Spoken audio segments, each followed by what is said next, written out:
Good luck.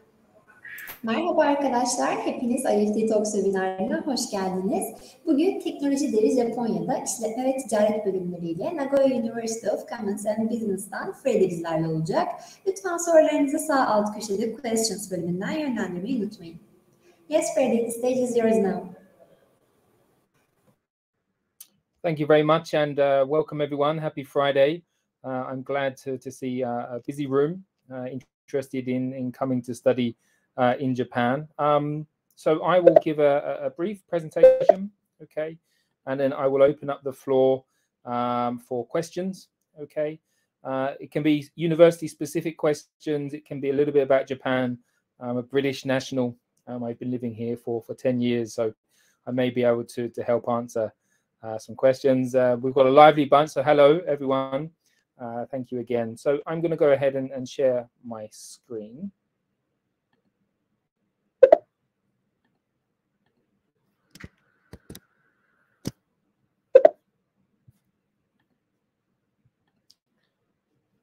Okay, so hopefully you can see that on your side. So welcome to tonight's presentation. It's a Friday evening here in Japan. I know it's a little bit earlier there in Turkey. If you've never heard of us, we are obviously a Japanese university. We're a private university, in short, NUCB. That stands for Nagoya University of Commerce and Business. So the key words in the name. So if you are interested in business in English at the undergraduate level, you are in the right place. Okay. A little bit about us. We are run under an educational institute. Our current chancellor is Dr. Kurimoto. Okay. And you can see under the umbrella, we have the graduate school. So perhaps in the future, if you're interested in an MBA, we have 3,000 students at the undergraduate level. We have a high school teaching the IB diploma. And from this year, quite exciting, we're opening a brand new boarding school starting from the 10th grade. You can see some wonderful logos there at the bottom of those graphics. Let me just delve into those and explain a little bit.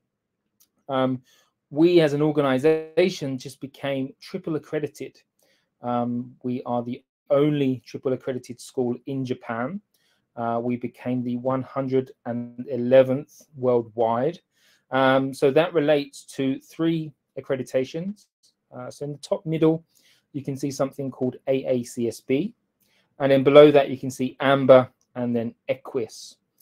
So at the undergraduate level, we hold something called AACSB. This is an American accreditation awarded to business schools. We've held that successfully since 2006. We have to be reaccredited every 4 years. What this means for international students is, one, is that the quality of your education is assured, because they are the ones that set the standards for us, that we have to meet very, very strict standards. So perhaps when I go through the presentation, you'll see, things such as, the quality of our faculty, the curriculum, the delivery of our curriculum, the exchange opportunities we have, facilities, etc., etc. So we have to meet extremely high standards to be AACSB accredited. Secondly is the recognition of your degree. You may worry going to Japan if you don't want to stay in this beautiful country and you do want to return home. That mark is world recognized. Okay. It derives from Harvard in the US. Schools such as UCLA also have that, London Business School. I also believe Koç in Turkey will also have that. And then below you can see some European frameworks that relate a lot to us as an organization, relating to research, etc. The graduate school, the only school and the first school ever to be ranked by the Financial Times. And then you can see some wonderful rankings there for QS. Location-wise, if you've never been to Japan, we are in the center of the country. A lot of benefits for being here. It's a medium-sized city. It's the 3rd largest by population. It's surrounded by beautiful nature. It's not as busy as Tokyo. Okay, it's a little bit cheaper to live. and it's known for transportation. So you can see by being in the center of the country that you can get to Kyoto and Osaka within, just less than 1 hour. We have one of the world's top 10 airports. So when the world is back to normal, getting back to Turkey will be extremely straightforward. This is a snapshot of downtown Nagoya. So you can just see how that would look. I love to show the castle in the background of those high-rise buildings. And on the right-hand side, you can see the downtown area of our main city.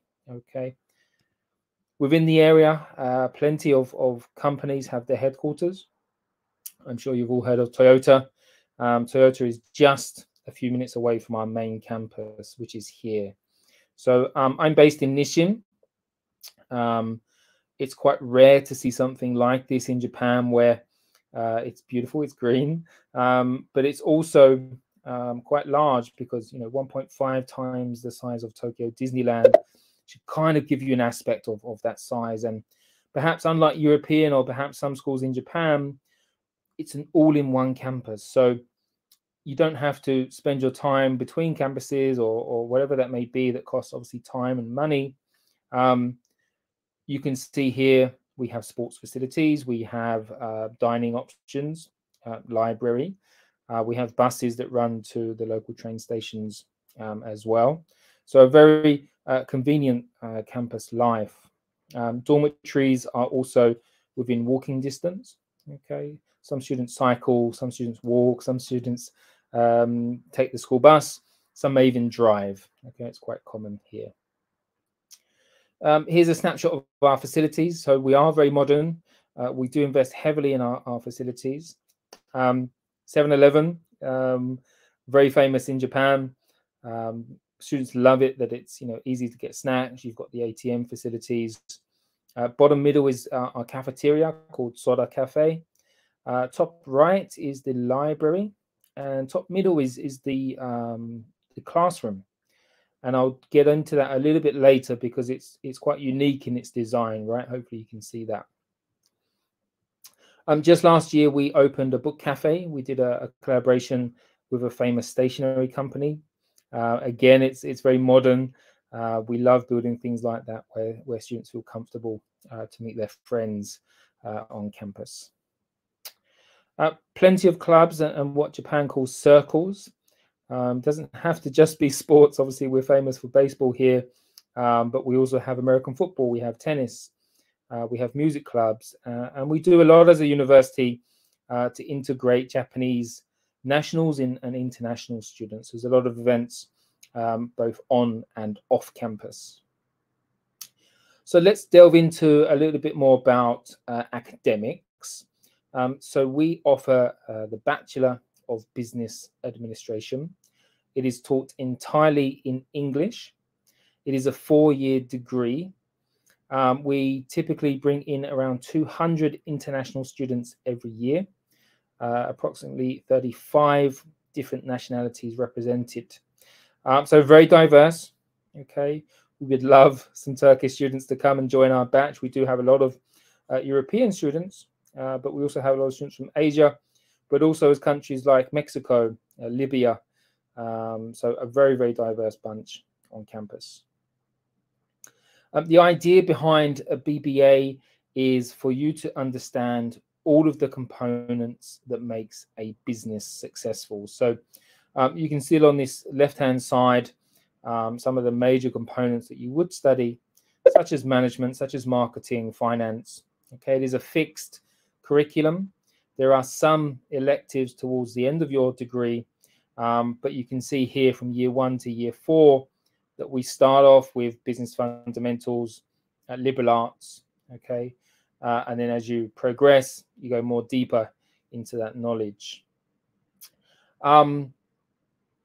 The boxes in white, they are some of the opportunities, okay? They're not mandatory, but if you would like to do internships, short-term programs, perhaps an international exchange, double degree, you could build that into your program as well. The NUCB website has a fantastic page of our curriculum where you can see every course that you would take. Okay, you can also go into the syllabus to see how that's created. And here you can see very current trends. Okay, we're talking big data, we're talking design thinking, digital finance, so current trends. And also I mentioned the liberal arts. So although the degree is taught in English, if you would like to learn Japanese, we can also do that from absolute beginner through to quite advanced. Okay. You can also see courses such as politics, law, international and sustainable development. So it's not just pure business and economics. It's quite a diverse range of subjects here as well. And then you can see your final project is not a dissertation that may be common in Europe. You have to write your own case study that I'll be talking about later. I believe the one main reason students choose us, apart from the fantastic facilities and the green campus, is the way that we teach. Okay, it's very important because we want to find a best fit scenario where a student would feel comfortable coming to us. Because on the left-hand side, you can see what they call a lecture, where perhaps big lecture hall, a couple of hundred, maybe even 1,000 students practicing for a final exam, lots of research, taking notes. We focus on almost the complete opposite to that, where we call it participant-centered learning. So lots of group work, lots of presentations, lots of debates. It's very different to that traditional way of teaching. This is the average classroom, okay, average class size of 35. You can see the students are raising their hand, okay. And I mentioned before, the design of that classroom is to encourage participation. So it's not all the focus on the lecturer. It is for you to debate amongst students from all over the world. You learn from cases. So cases are stories about companies told from the perspective of a business leader. So obviously companies you're very familiar with, you know, Toyota and Starbucks and Nintendo. And what the case study system does is put you in that role of the decision maker. So actually there's no conclusion typically.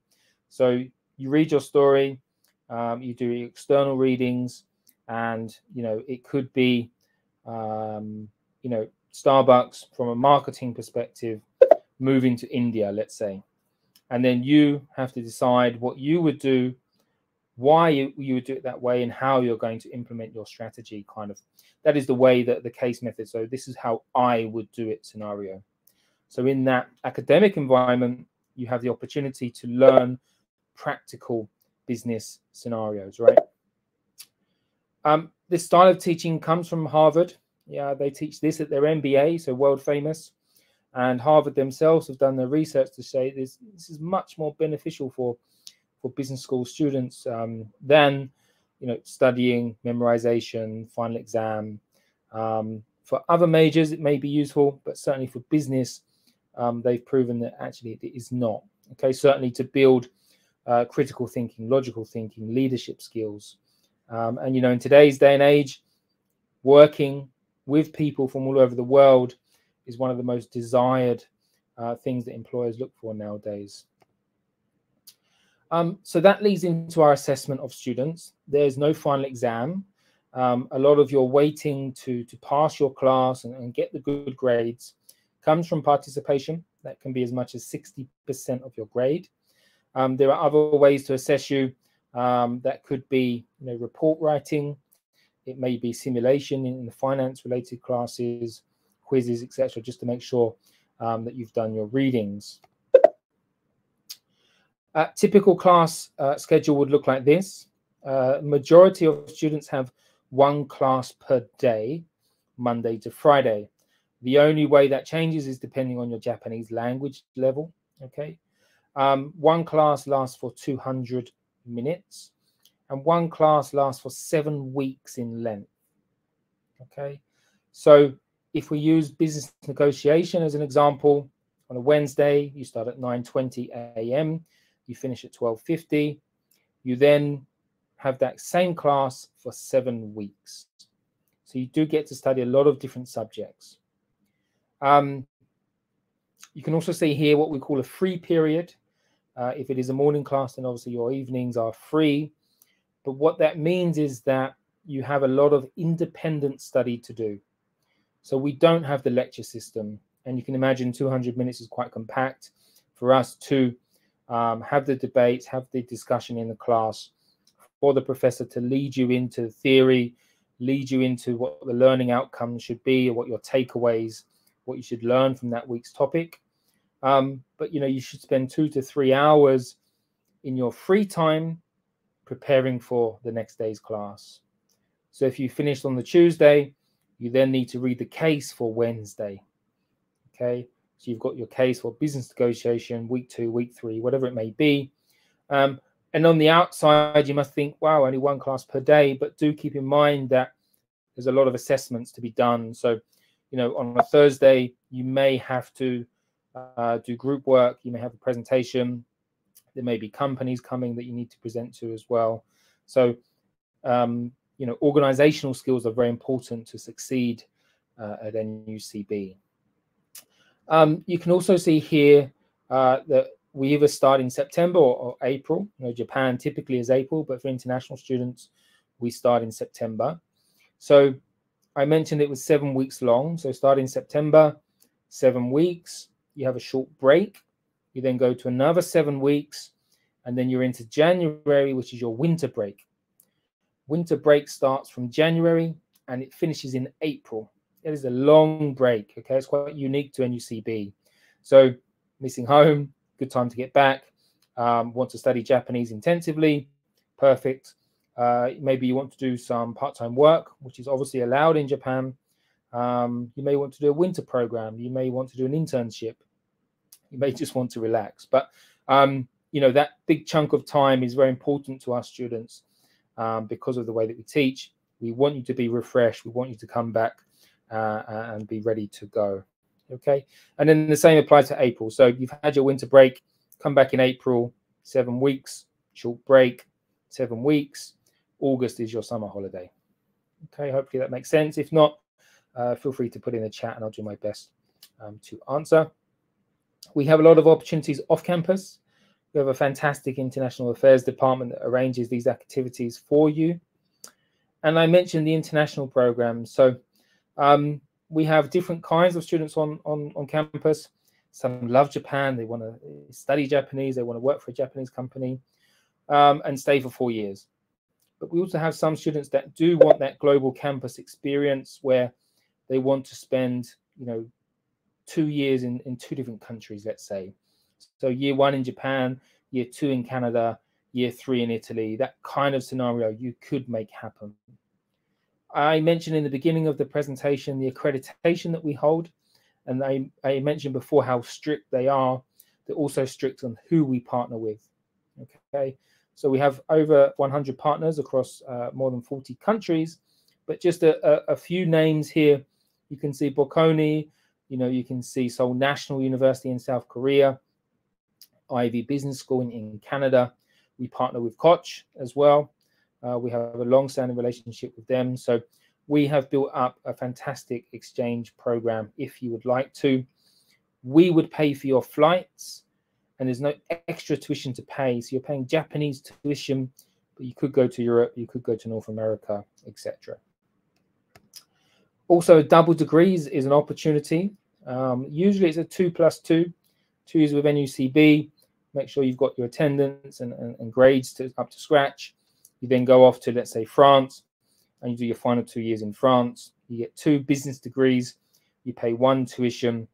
A nice way for students to do that. It's quite popular as well.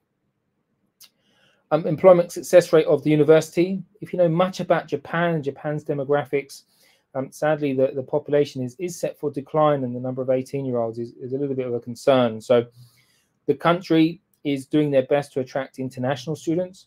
We want you to come, we want you to stay, and we would love for you to work here. You may need to get Japanese. It's quite common that you need to get to at least a business proficiency.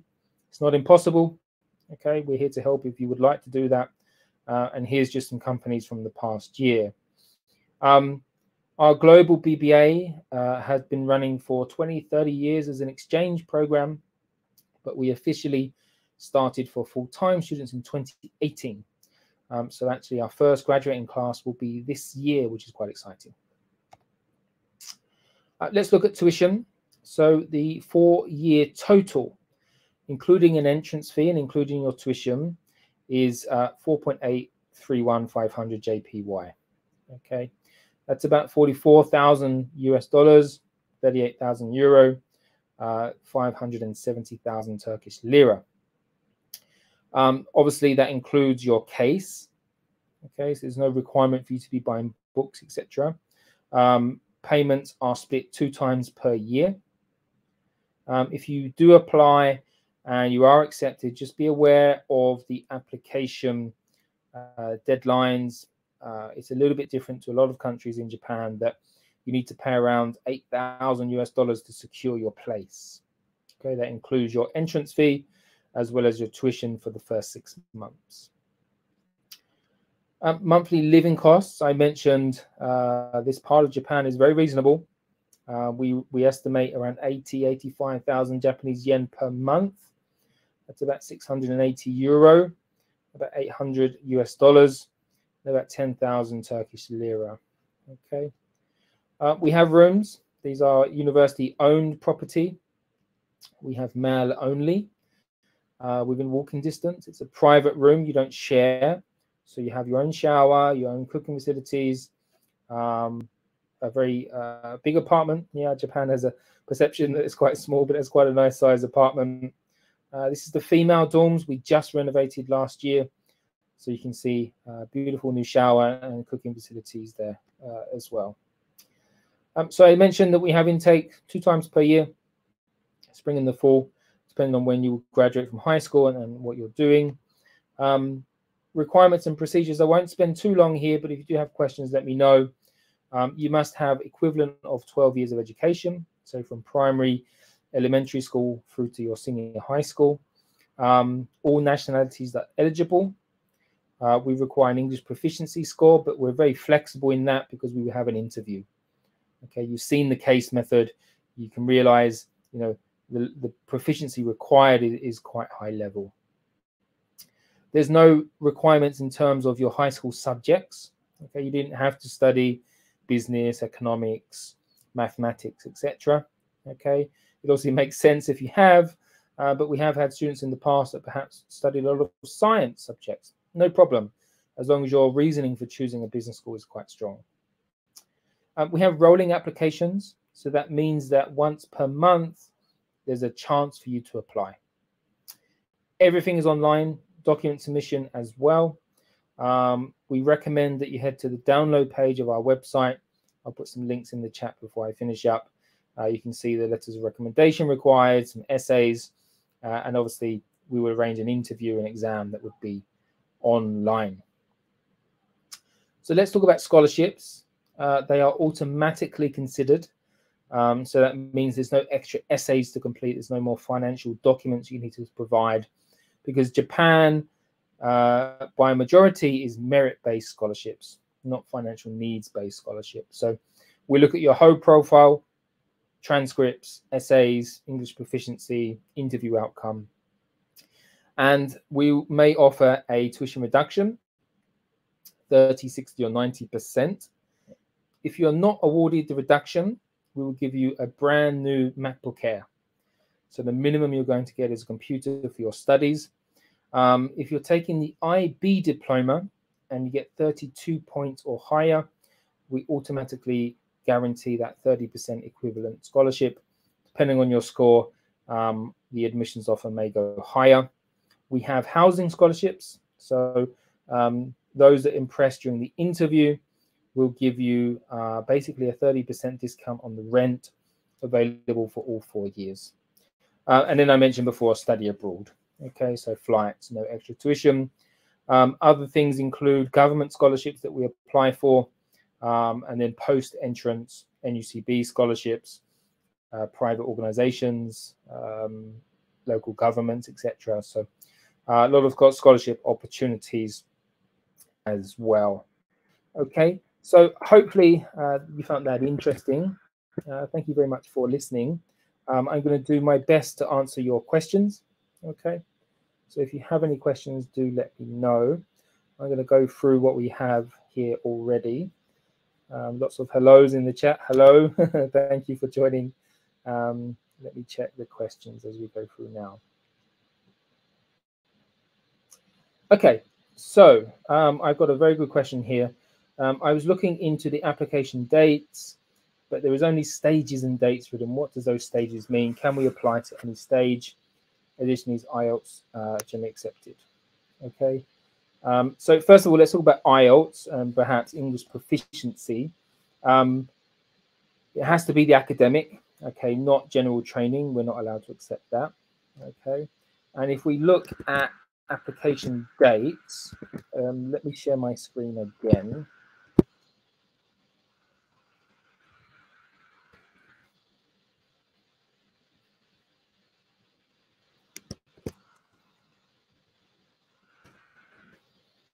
Maybe a lot of you have similar questions to this. I think it will help.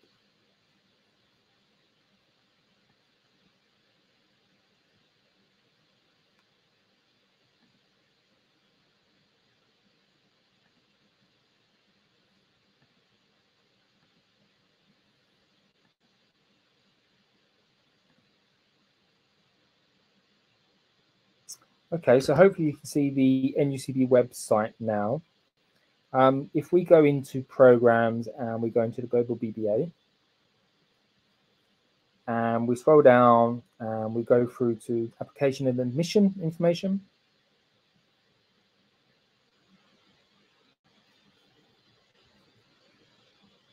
Here we can see your eligibility. So I mentioned before, 12 years or equivalent. Okay. If not, just read through that. If anything is unclear, just let us know and we can check your information for you. The main English proficiency tests. Okay, there are others that we accept. So if there's something here that you don't have, please let us know. Okay. Do keep in mind these are absolute minimum scores. Okay, it requires you, it allows you to put in an application and we can test through the interview process that perhaps your communication skills are very good, but an IELTS 5.5, unless the speaking was a 6.0, is a little bit tough for some students.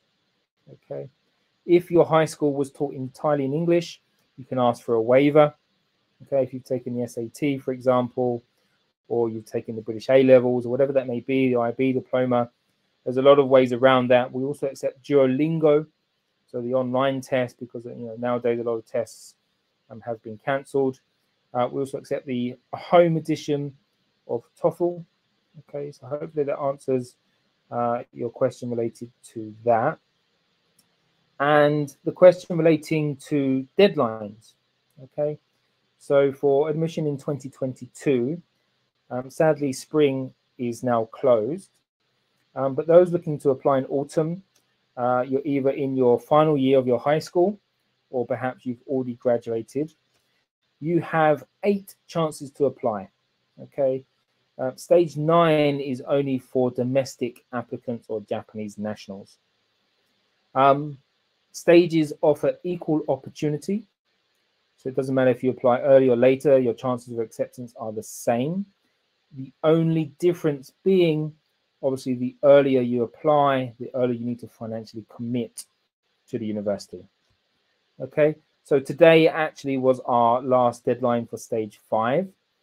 So the next window of opportunity is between March 7th to March 18th. Okay, you also have the opportunity in April, and then the last chance is May. Okay, so we recommend heading to the download site. You can then find the application guidelines, and it will tell you exactly what points you need to follow, including letters of recommendation, etc., etc. Okay. I mentioned before the curriculum. So here we go back and we're in the global BBA.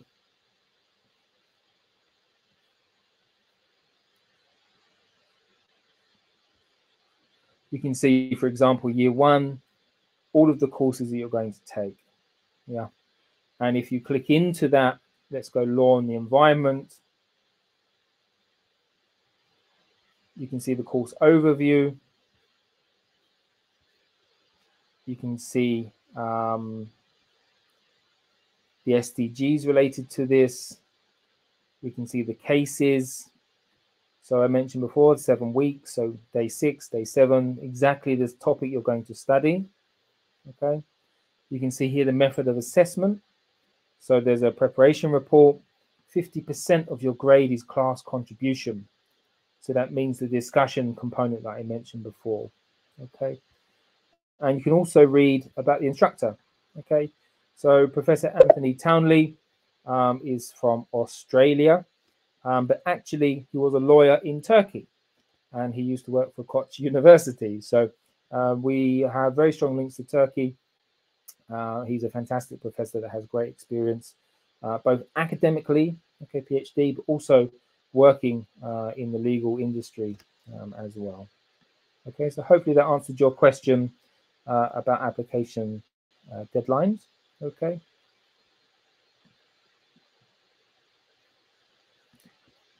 So let's move on to the next question. Next question related to IELTS, etc. So hopefully I just showed you that part of the IELTS, etc. If you have something outside of that, please let us know. But of course, we do accept Duolingo. Okay. Ideally, a score of over 100. Okay, to be competitive. Okay, so we've got our next question here. Do you offer dormitory options? So during the presentation, I showed you that we have dormitories. Okay, they will be allocated by the university. Typically, we prefer to place freshmen close to campus, okay, with the incoming batch of that time. So male and female are completely separate, okay. But let me again share my screen.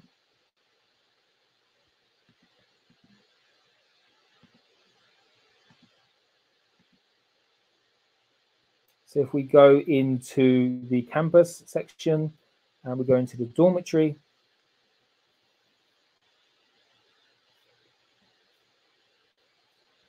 here we can see the dormitories that we have on offer, and perhaps you can click through them and look at the prices and location. But typically we place the boys in Sambongi campus. We place the females in Sambongi dormitory. But from September 2022, I mentioned the boarding school that we're starting. We also have the opportunity for this wonderful glass building you see here, that is the boarding school. There are also housing opportunities there. Okay, so if students are interested to stay on campus in the brand new boarding facilities, we can also have some students stay there. Okay, and again, there are scholarships opportunities as well.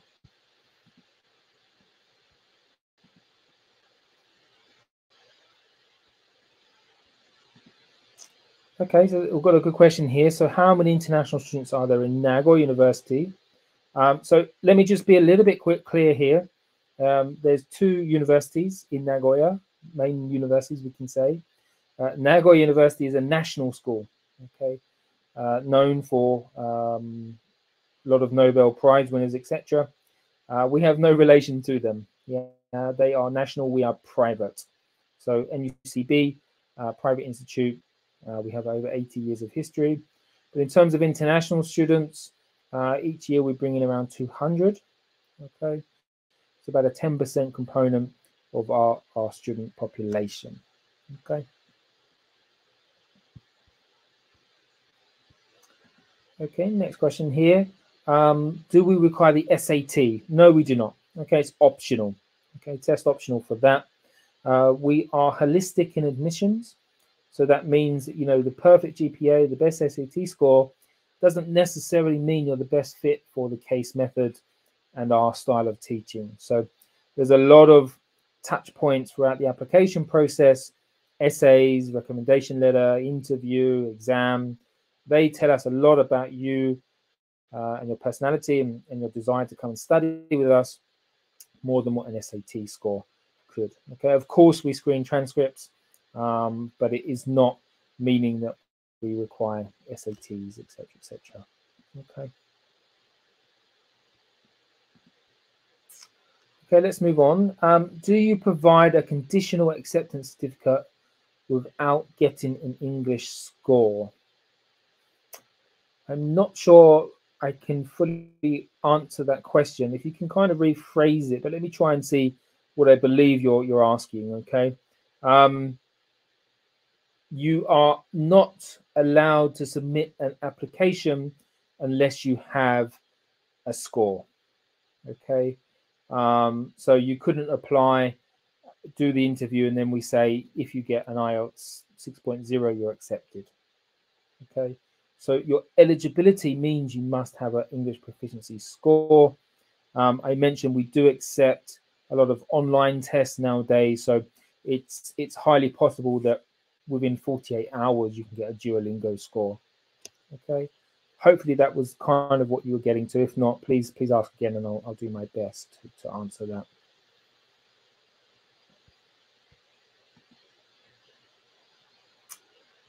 Question here related to master program. Unfortunately, I work for the undergraduate school, and we're kind of two different institutions, so I don't know entirely what they require. Maybe a 6, it may be a 6.5 if I'm likely to guess, but best is just to reach out to them. They've got a contact page. They're quite quick in responding. Okay.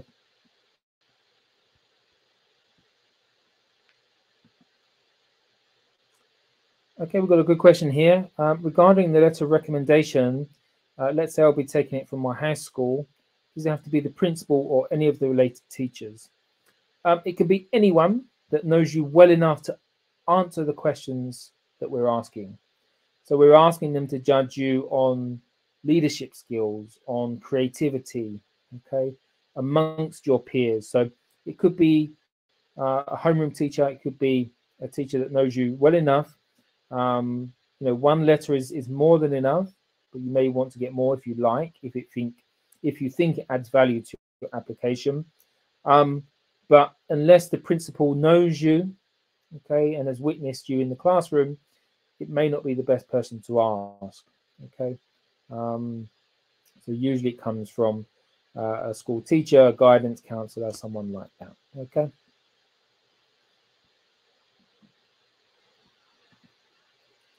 Okay, we've got a question here relating to transferring. I'm going to the first year of the undergrad program in my country. I want to transfer to a university in Japan for my second year.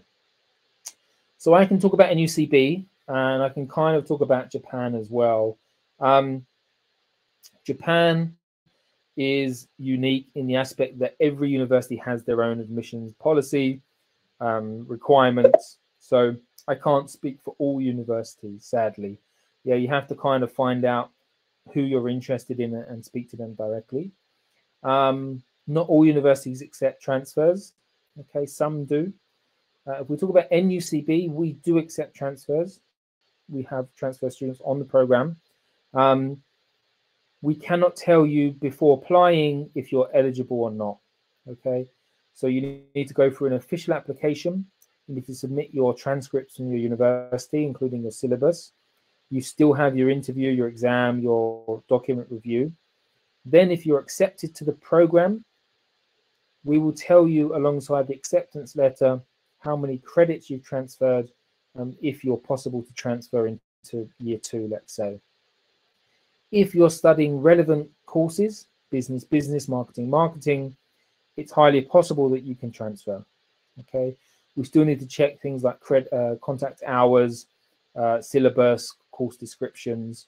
But if you're taking something entirely unrelated, it's a little bit difficult. Okay, hopefully that answers that question for you.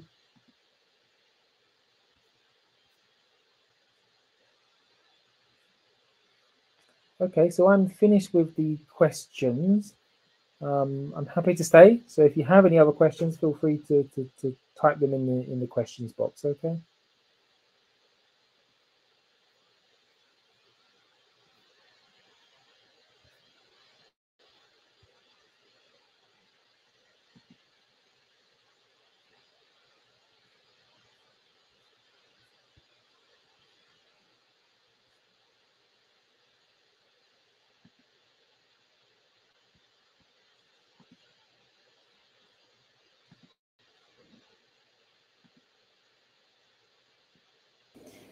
Yes, Freddie, it looks like you covered all of the questions.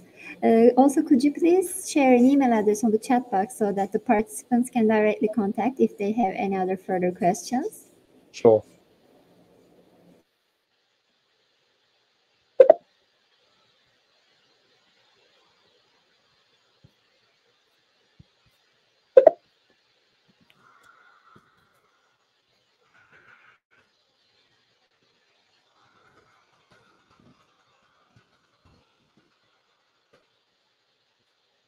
Okay, well, I've just shared the email. Thank you very much. Also, we have another question. Also, could you please answer that too? Yeah, sure. So, are there universities that transfer in April? Yes. Okay.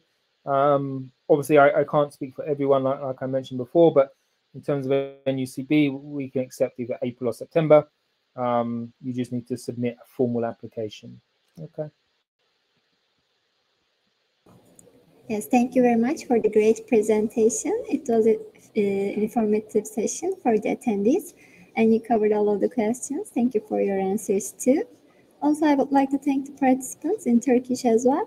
Katıldığınız için teşekkür ederiz arkadaşlar. Nagoya University of Commerce and Business ile ilgili diğer sorularınız için chat kısmında paylaşılmış olan mail adresinden Freddie'ye ulaşabilirsiniz.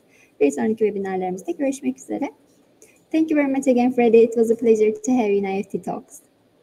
Thank you, everyone. Take care. Bye-bye. Take care. Bye-bye.